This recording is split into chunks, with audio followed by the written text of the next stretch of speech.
Hello guys, welcome back to my new video. আজকে আমি তোমাদের সাথে দু রকমের পাস্তার রেসিপি শেয়ার করব।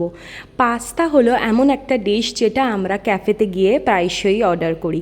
আমি বাড়িতে যেভাবে বানাই সেটাই আজকে তোমাদের সাথে শেয়ার করছি। তো সবার ফার্স্টে দেখো, চিকেনটাকে নুন, গোলমরিচ, চিলি ফ্লেক্স, তার সাথে আদা রসুন দিয়ে ম্যারিনেট করে চিকেনটাকে হালকা করে ফ্রাই করে নিলাম। তারপর সেই কড়াইতে দিয়ে দিলাম রসুন কুচি, পেঁয়াজ আর ক্যাপসিকাম আর আগের থেকে সেদ্ধ করে রাখা পাস্তা। তারপর একে একে নুন, গোলমরিচ, 3 রকমের sauce, soya sauce, chilli sauce আর টমেটো সস দিয়ে ভালো করে নাড়াচাড়া করে চিকেন অ্যাড করে রেডি হয়ে গেল রেড সস পাস্তা। আর হোয়াইট সস বানানোর জন্য প্রথমে কড়াইতে দিলাম বাটার, তার মধ্যে ময়দা আর দুধ অ্যাড করেছি আর পরিমাণ মতো নুন, চিনি, অরিগ্যানো, চিলি ফ্লেক্স দিয়ে হোয়াইট সসটা রেডি করে তার মধ্যে থেকে চিকেন, পাস্তা, ক্যাপসিকাম, পেঁয়াজ সব অ্যাড করে দিলাম আর ওপর থেকে চিজ ছড়িয়ে দিলাম।